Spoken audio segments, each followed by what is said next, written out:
자, 여러분 안녕하세요. 한 주도 잘 보내고 계신가요? 세상에 치우친 우리의 삶을 다시 말씀으로 바로 세우는 수요일의 재충전의 시간, 수요 리워드 시간입니다. 주일에 나눴던 말씀을 여러분 다시 한번 리뷰해 봅시다. 여호수아와 이스라엘 백성들이 드디어 난공불락의 요새 이 여리고성 앞에 섰습니다. 높이는 8m, 두께는 6.8m나 되는 너무너무 두꺼운 이 여리고성은 인간의 힘으로는 도저히 무너뜨릴 수 없는 이 난공불락의 요새입니다. 근데 성경 기자는요, 앞으로 일어날 일에 대해서 이미 내 손에 넘겨주었으니 라고 완료형으로 쓰고 있습니다. 이미 이 여리고성은 무너지고 이 가나안 땅 우리에게 넘어왔다는 것이죠. 적들을 넘겨주었으니 이제 여러분 된다는 것일까요? 안 된다는 것일까요? 반드시 된다는 의미가 되는 거죠. 하나님이 그렇게 약속하셨기 때문입니다. 자, 하나님이 그렇게 말씀하시고 이제 제사장 7명을 뽑아오라고 명하시는데요. 군인이 아니라 여러분 제사장입니다. 제사장. 그리고 나서 제사장들 앞에 세우시고 양각 나팔을 불게 하시죠.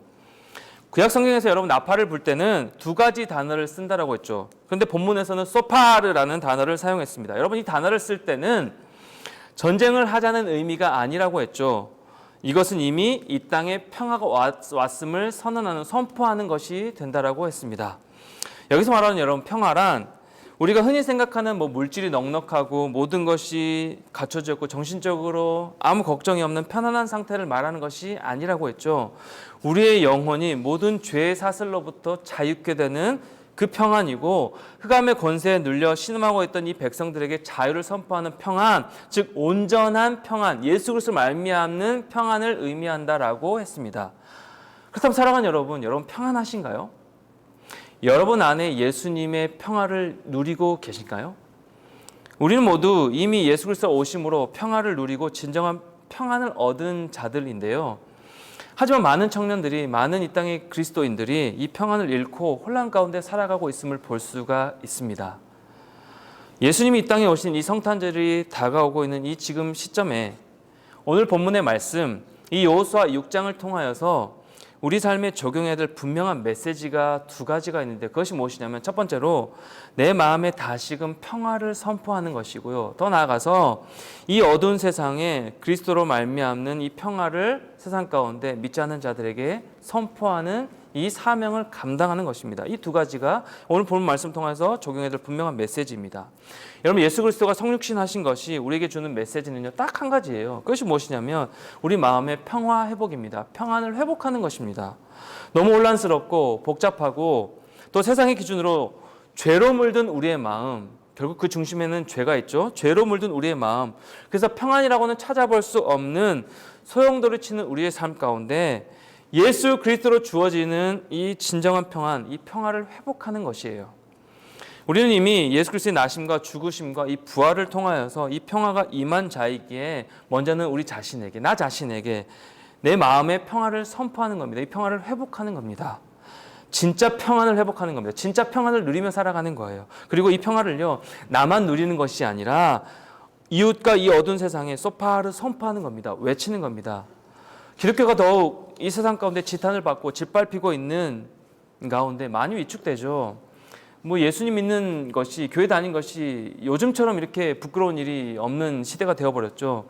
또 코로나 위험 때문에 교회 가지고 말라라고 하는 이 세상의 말, 회사의 상사의 엄포에 두려운 이 시기 가운데 이럴 때일수록 빛으로 오신 이 예수 그리스도, 그래서 우리에게 진정한 평화를 주신 그 예수님의 평안을 외치고 선포할 때인 것 같아요. 주 안에 사랑하는 우리 청년 여러분, 우리 인생에 때때로 여리고성과 같은 이 문제가 있을 수가 있죠. 찾아오죠. 도저히 내 상식과 내 능력과 내 힘과 내 판단으로는 해결할 수 없는 그런 문제들이요. 그렇게 우리는 매일 영적 전쟁 가운데 살아가고 있는데 여러분 분명히 기억해야 될 사실이 있는데요. 그것은 이미 승리하신 그 예수 그리스도로 말미암아 우리도 승리한 자다라는 사실이에요. 우리는 승리한 자입니다. 그 기쁨을 누릴 수 있는 자입니다. 예수 그리스도가 오심으로 이 땅에 평화를 누리고 이미 평화를 누리고 진정한 평안을 얻은 자들이다라는 사실이에요. 그렇기에 하나님의 약속의 말씀을 붙들고 침묵하고 순종하며 주 안에서 그 자유와 평안을 계속 누리면서 살아가야 하는 겁니다. 평안을 회복하면서 남은 한 주간 그리고 여러분의 평생의 삶 가운데 또 다가올 이 성탄절 가운데 믿음의 나팔을 불고요. 소파를 외치면서 어린 양 이 예수 그리스도의 보혈을 의지하여 기쁨과 평안을, 이 진정한 평안을 회복하고 더 나아가서 자신에게 평안을 선포하며 나아가는 여러분 모두가 되기를 축복합니다. 그리고요, 더 나아가서 이 땅에 평화를 외치고 선포하는 이 사명을 감당해야 하는 겁니다. 그렇게 믿음으로 살아내는 귀한 청년들 모두가 되시기를, 그런 우리 공동체가 되기를 예수님의 이름으로 간절히 축복하고 축원합니다. 자, 여기서 수요 리워드 같이 함께 생각해 볼 말씀 생각해 봅시다. 나눔 생각해 봅시다. 내 삶 가운데, 여러분의 삶 가운데 여리고성과 같은 무너지지 않을 것 같은 그 커다란 문제는 무엇인가요? 그 문제가 있습니까? 여러분 한번 스스로 각자 돌아보고 생각해 봤으면 좋겠습니다. 도저히 인간의 힘으로, 내 힘으로 무너지지 않을 것 같은 여리고성과 같은 그 문제가 무엇인지. 그리고 두 번째, 이 성탄절 시즌에 다가올 이 성탄절 예수 그리스도의 탄생을 맞이하여서 나 자신뿐만 아니라 나 자신에게 또 평화를 선포하는 것뿐만 아니라 우리 주변에, 여러분 주변에 예수님이 주신 이 평화를 선포하고 복음을 전해야 될 사람이 있는지, 그런 대상이 있는지 여러분 한번 스스로 돌아보고 생각해 봤으면 좋겠습니다. 누가 있는지 한번 생각해 보시고 이 시기에 평화를 외치고 복음을 전하는 사명을 감당하는 여러분 모두가 됐으면 참 좋겠습니다. 남은 한 주 그리고 다가올 성탄절 맞이하면서 우리에게 주신 이 기쁨을 누리고 진정한 평안을 회복하고 누리며 살아가는, 승리하는 우리 시온 여호사 모든 청년들 되기를 예수님의 이름으로 축복합니다. 화이팅!